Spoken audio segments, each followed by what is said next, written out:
Hi friends, ഇന്ന് നമ്മൾ തോരൻ വയ്ക്കാൻ പോകുന്നത് കുമ്പളത്തിൻ്റെ ഇലയാണ്. ധാരാളം ഔഷധ ഗുണങ്ങളടങ്ങിയ ഒരു ഇലയാണ് കുമ്പളം ഇല. കുമ്പളം പോലെ തന്നെ ഔഷധ ഗുണമുള്ള ഒന്നാണ് കുമ്പളത്തിൻ്റെ ഇലയും. ആയുർവേദത്തിൽ ഈ കുമ്പള ഇലയെ കാസഹാര ഔഷധമായിട്ട് കണക്കാക്കപ്പെടുന്നുണ്ട്. ഈ ഇല തോരൻ വെച്ച് കഴിച്ചാൽ നമ്മുടെ ശരീരകാന്തി വർദ്ധിപ്പിക്കാനും രക്തം ശുദ്ധീകരിക്കാനും രക്തസ്രാവം തടയുന്നതിനും ഇതിൻ്റെ നീര് ഏറെ സഹായകമാണ്. കർക്കിടക മാസത്തിൽ തോരൻ വെച്ച് കഴിക്കുന്നതാണ് ഏറ്റവും ഉത്തമം. കുമ്പളത്തിൻ്റെ തളിരിലയാണ് നമ്മൾ തോരൻ വയ്ക്കാനായിട്ട് എടുക്കുന്നത്. മുറ്റി ഇലയിൽ മുള്ളുകൾ കാണും, കുഞ്ഞിലയിലും ചെറിയ ചെറിയ മുള്ളുകളുണ്ട്. ഇതിൻ്റെ വള്ളിയിലും ചെറിയ ചെറിയ കുഞ്ഞു കുഞ്ഞു മുള്ളുകളുണ്ട്. ആ മുള്ളുകൾ ഉള്ളത് കൊണ്ടാണ് എല്ലാവരും തോരൻ വയ്ക്കാനായിട്ട് ഇത് മടിക്കുന്നത്. നമുക്കൊരു പിച്ചാത്തി കൊണ്ട് നമുക്ക് ഇല മാത്രം കട്ട് ചെയ്തെടുക്കാം. ഇതിൻ്റെ തണ്ടിലും കുഞ്ഞു കുഞ്ഞു മുള്ളുകളുണ്ട്. തളിരില നോക്കി നമുക്ക് തോരൻ വയ്ക്കാനായിട്ട് എടുക്കാം. Iron, vitamin C, calcium content ധാരാളം ഈ ഇലയിൽ അടങ്ങിയിട്ടുണ്ട്. കുമ്പളം ഇല ഈ ഇലയിൽ ധാരാളം അയൺ അടങ്ങിയിട്ടുള്ളതിനാൽ ഹീമോഗ്ലോബിൻ്റെ ഉൽപ്പാദനം മെച്ചപ്പെടുത്താൻ ഏറെ സഹായകമാണ്. മുടി, ത്വക്ക് ഇവയുടെ ആരോഗ്യത്തിനും കുമ്പള ഇല തോരൻ വെച്ച് കഴിക്കുന്നത് ഏറെ നല്ലതാണ്. നിത്യജീവിതത്തിൽ കുമ്പളത്തിൻ്റെ ഇല ഭക്ഷണത്തിൽ ഉൾപ്പെടുത്തിയാൽ ഒരു പരിധിവരെ നമ്മുടെ ആരോഗ്യത്തെ നമുക്ക് മെച്ചപ്പെടുത്താനായിട്ട് സഹായകമാണ്. ഇപ്പോൾ നമ്മൾ കുമ്പളത്തിൻ്റെ ഇലയെല്ലാം ഇറുത്തെടുത്തിട്ടുണ്ട്. ഇനി നമുക്ക് നല്ലതുപോലെ ഇതൊന്ന് കഴുകിയെടുക്കാം. കഴുകിയെടുത്തതിന് ശേഷം അതിൻ്റെ വെള്ളമെല്ലാം പോകാനായിട്ട് നമുക്കൊരു അരിപ്പയിലേക്ക് ഇത് മാറ്റി വെച്ച് കൊടുക്കാം. ഏറെ വാട്ടർ കണ്ടൻ്റുള്ളൊരു ഇലയാണ് നമ്മുടെ കുമ്പളത്തിൻ്റെ ഇല. നമ്മൾ ഈ ചൂട് സമയത്തൊക്കെ ഇതിൻ്റെ ഇല തോരൻ വെച്ച് കഴിക്കുന്നത് ഏറെ ഉത്തമമാണ്. നമ്മൾ സവാളയിട്ട് തോരൻ വയ്ക്കുന്നതിനേക്കാളും സവാളയിട്ടും ചക്കക്കുരുട്ടും തോരൻ വയ്ക്കാം. സവാളയിട്ട് തോരൻ വയ്ക്കുന്നതിനേക്കാളും എനിക്ക് കുറച്ചുകൂടി ബെറ്ററായിട്ട് തോന്നിയിട്ടുള്ളത് നമ്മുടെ ചക്കക്കുരുവാണ്. നിങ്ങളുടെ ഇഷ്ടത്തിന് ചെയ്യാം. നമ്മളിപ്പോൾ ഒരു 10-25 ഇല എടുത്തിട്ടുണ്ട്. ഈ 25 ഇലയാണെങ്കിൽ പോലും ഇത് ഒന്ന് വെന്ത് വരുന്ന സമയത്ത് നേർ പകുതിയായിട്ട് വരും. ഇനി നമുക്ക് ഇതൊന്ന് കത്തിരി കൊണ്ടോ നമ്മുടെ കൈ കൊണ്ടോ നമുക്കിതൊന്ന് കട്ട് ചെയ്തെടുക്കാം. ഇതേപോലെ കട്ട് ചെയ്തതിന് ശേഷം ഒരുമിച്ച് വെച്ച് നമുക്കിത് അരിഞ്ഞെടുക്കാവുന്നതാണ്.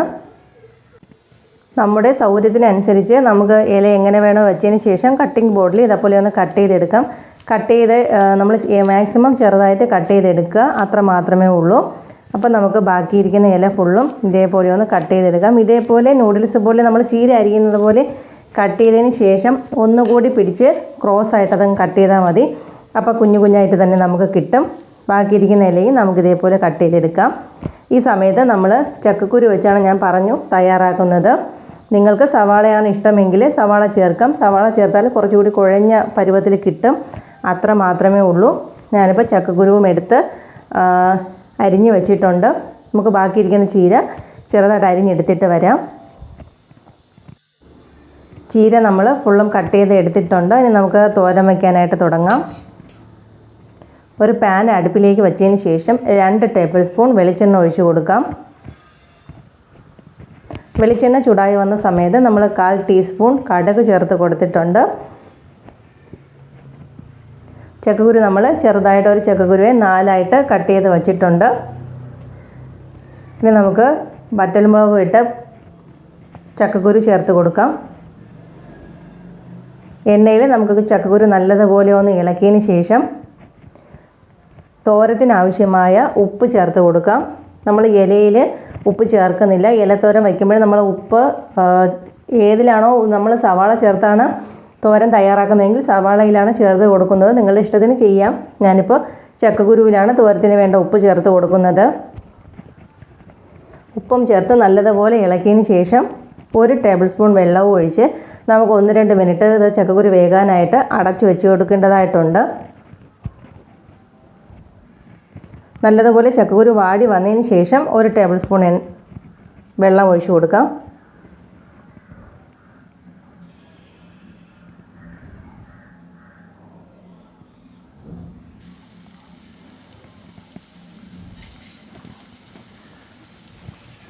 അടച്ചു വെച്ച് കൊടുക്കാം. 1-2 മിനിറ്റ് കഴിയട്ടെ.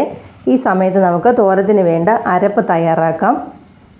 ഇലത്തോരത്തിന് എപ്പോഴും നമ്മൾ കുറച്ച് തേങ്ങയാണ് ചേർക്കുന്നത്. തേങ്ങയും 1/4 ടീസ്പൂൺ ജീരകവും 4 ചെറിയ വെളുത്തുള്ളിയുമാണ് എടുത്തിട്ടുള്ളത്. വലിയ വെളുത്തുള്ളിയാണ് എടുക്കുന്നതെങ്കിൽ 1-2 ചേർത്താൽ മതി. ഇനി നമുക്ക് ചക്കക്കുരു ഒന്നുകൂടി ഇളക്കി നോക്കാം. ഒരു 3/4 ഭാഗത്തോളം വേവായിട്ടുണ്ട്. ഈ സമയത്ത് നമ്മൾ അരിഞ്ഞു വെച്ചിരിക്കുന്ന ഇല ഇതിൽ ചേർത്ത് കൊടുക്കാം. ചക്കക്കുരു വേവ് നോക്കുക. വേകാറായതിന് ശേഷം മാത്രം നമ്മൾ ഇല ചേർത്ത് കൊടുക്കുക. ഇല്ലയെന്നുണ്ടെങ്കിൽ ചക്കക്കുരു വേകാതിരിക്കും. നമ്മൾ ഇല ചേർത്ത ഉടനെ തന്നെ ഇളക്കേണ്ട ആവശ്യമില്ല. ഇലയിൽ ഒന്ന് ചൂട് കയറിയതിന് ശേഷം 1-2 മിനിറ്റ് കഴിഞ്ഞതിന് ശേഷം ഇളക്കിയാൽ മതി. ഇങ്ങനെ ചെയ്യുന്ന സമയത്ത് നമ്മുടെ തോരൻ കുഴഞ്ഞു പോകാതിരിക്കും. ഞാൻ പറഞ്ഞു, ഈ ഇലയിൽ ധാരാളം വാട്ടർ കണ്ടൻറ്റ് അടങ്ങിയിട്ടുള്ളത് കൊണ്ട് തന്നെ പെട്ടെന്നങ്ങ് കുഴഞ്ഞു പോകും. അരപ്പ് റെഡി ആയിട്ടുണ്ട്. നമ്മൾ മഞ്ഞൾപ്പൊടിയും 1/2 ടേബിൾ സ്പൂൺ കാശ്മീരി മുളക് പൊടിയും ചേർത്ത് കൊടുത്തിട്ടുണ്ട്. നമ്മുടെ മിക്സിയുടെ ജാറിൽ തന്നെ നമ്മളൊന്ന് ക്രഷ് ചെയ്യുന്ന സമയത്ത് ഇത് ചേർത്ത് കൊടുക്കാവുന്നതാണ്. നമ്മൾ അരപ്പും ചേർത്ത് കൊടുത്തിട്ടുണ്ട്. ഇനി അരപ്പും ഇലയും എല്ലാം കൂടി ഒന്ന് ചൂടായി വന്നതിന് ശേഷം നമുക്ക് ഇളക്കി യോജിപ്പിക്കാവുന്നതാണ്. ഇലക്കറികൾ നമ്മൾ അടച്ചു വെച്ച് തോരൻ വയ്ക്കാറില്ല. ഇപ്പോൾ അരപ്പ് ചേർത്ത് കൊടുത്തിട്ടും 1 മിനിറ്റ് കഴിഞ്ഞിട്ടുണ്ട്. ഇനി നമുക്ക് ചെറുതായിട്ടൊന്ന് ഇളക്കി കൊടുക്കാം. ഇല വാടി വന്നപ്പോൾ തന്നെ ഇല നമ്മൾ അരിഞ്ഞതിനും പകുതിയായിട്ട് വന്നിട്ടുണ്ട്. ഇനി നമ്മൾ വെന്ത് വരുമ്പോൾ നമുക്ക് തോന്നും ഇത് ഇലത്തോരനാണോ ചക്കക്കുരു തോരനാണോ എന്ന് തോന്നും. ഇപ്പോൾ നമുക്ക് ചക്കക്കുരുവാണ് കൂടുതലായിട്ട് തോന്നുന്നത്. അതാണ് ഞാൻ പറഞ്ഞത്, നമുക്ക് നല്ലതുപോലെ തൊറുതൊറ കിട്ടണമെങ്കിൽ നമ്മൾ ചക്കക്കുരു ചേർക്കുക. നമ്മൾ സവാളയാണ് ചേർത്തതെങ്കിൽ കുറച്ചുകൂടി കുഴഞ്ഞ പരുവത്തിൽ കിട്ടിയേനെ.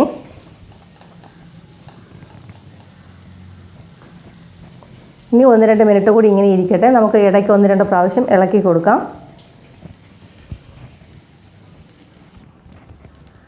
ഇനി നമുക്കിതൊന്ന് നിരത്തി വെച്ച് കൊടുക്കാം. ഈ സമയത്ത് നല്ലതുപോലെ തോർന്ന് കിട്ടും നമ്മുടെ തോരൻ. നല്ലതുപോലെ ഇളക്കി കൊടുക്കുക. നമ്മളെപ്പോഴും ഫ്ലെയിം ലോയിലാണ് ഇട്ടിട്ടുള്ളത്. അകറ്റി നിരത്തി വെച്ച് കൊടുക്കുന്ന സമയത്ത് നല്ലതുപോലെ തോർന്ന് കിട്ടും തോരൻ.